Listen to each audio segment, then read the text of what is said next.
is up, guys? It's ddiddy171 here. I am now on Twitter. I'm at ddiddy171, or you can check my Facebook page. It's ddiddy171 network. So I'm making this episode because I just got done watching the Oscars and they were awesome. There were so many funny moments and and let's just get down through them. Seth MacFarlane, the host, he was awesome. The monologue was great. I basically laughed my butt off for the Chris Brown and Rihanna reference. So that was hilarious. The performances, they were great. Adele, she killed it. Mary J. Blige, she was awesome too. And I forgot that little the little opera thing. I don't know who that exactly was, but they were really good too.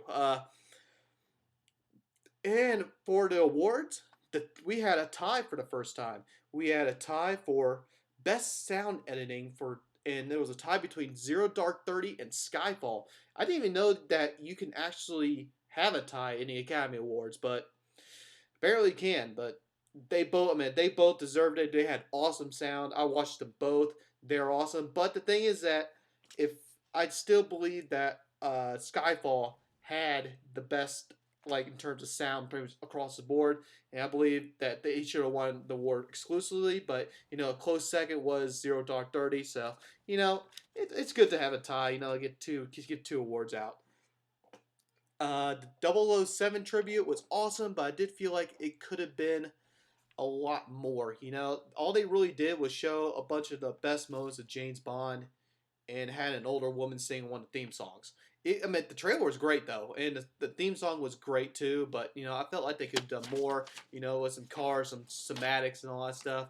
But they're trying to keep it rolling, so I don't blame them. But I did feel like it could have been done more, especially since it's the 50th anniversary of James Bond, because he's basically a film icon. And in terms of James Bond, I still believe that Skyfall did it well. I believe that it should have swept the categories for sound. Honestly, I think it should have won best sound editing, and also I felt like it should have won best cinematography, because I just believe that it was one of the better, and it was one of the better sounding movies I've heard in a while, and that's what I think. But that's just my opinion. There are some controversies. With me, honestly, Anna Hathaway winning Best Supporting Actor for Les Miserables. That, I just I had mixed feelings about that. Because she was really good in that movie, but I just believe that Jessica Chastain should have won Best Supporting Actress for Zero Dark 30, because she was awesome in that movie. And and Anna Hathaway's, I just felt like she was just good. Uh, and in terms of the stars, you know, Kristen Stewart. Did you actually watch her?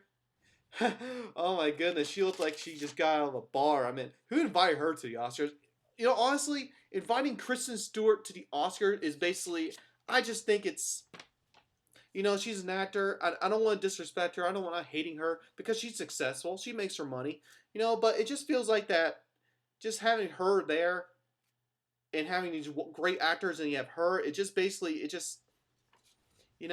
shouldn't say disrespectful, but it's just so far apart. You got wonderful actresses like Jessica Chastain, Anna Hathaway, and Jennifer Lawrence, and then you have Kristen Stewart, which is like they're separated so far away. Not saying that she can get better, but after the performances of all the Twilight movies, she was terrible in every single one of them. I just say that. I feel like that my one of my best friends, she can act better than she can, and that I'm not joking about that. So I just feel like it shouldn't be an insult to her, but that's my take on it.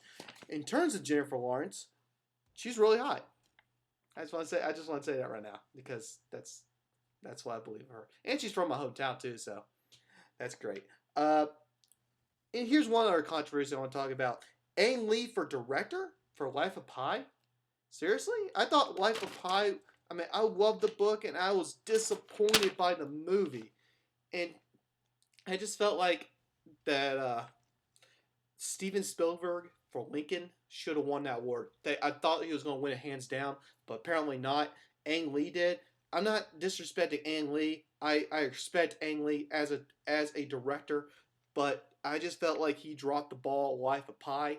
I felt like that movie could have been a lot better directed, a lot better acted, and he's a great director, but I just felt like it was a mixed bag for me.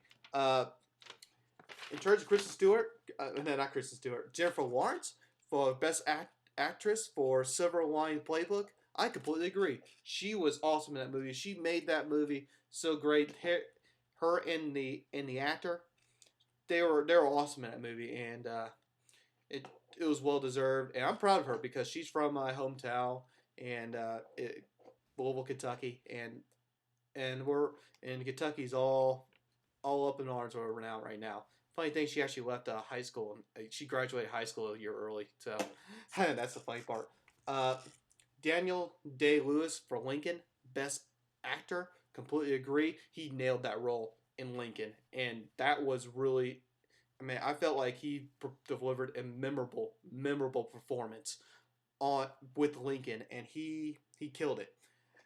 And then here's some other controversy. What was Michelle Obama doing? I mean, I just felt like she was good though, but I know that Twitter was all up in arms because apparently the Obama administration is getting hate a lot. But you know what? It's whatever. It's something to mix things up. And Argo wins best movie. It was the best movie that hands down this year. I mean, I don't think it was even a competition between all the nominees. No disrespect to them, but I still believe that Skyfall should have been a Best Picture nominee. That's my thing. But Argo was the best movie this year. That no question, and no competition. So, what do you guys think about the Oscars? What was your best moments, and was there any movies that didn't receive an award that should have? So, thank you.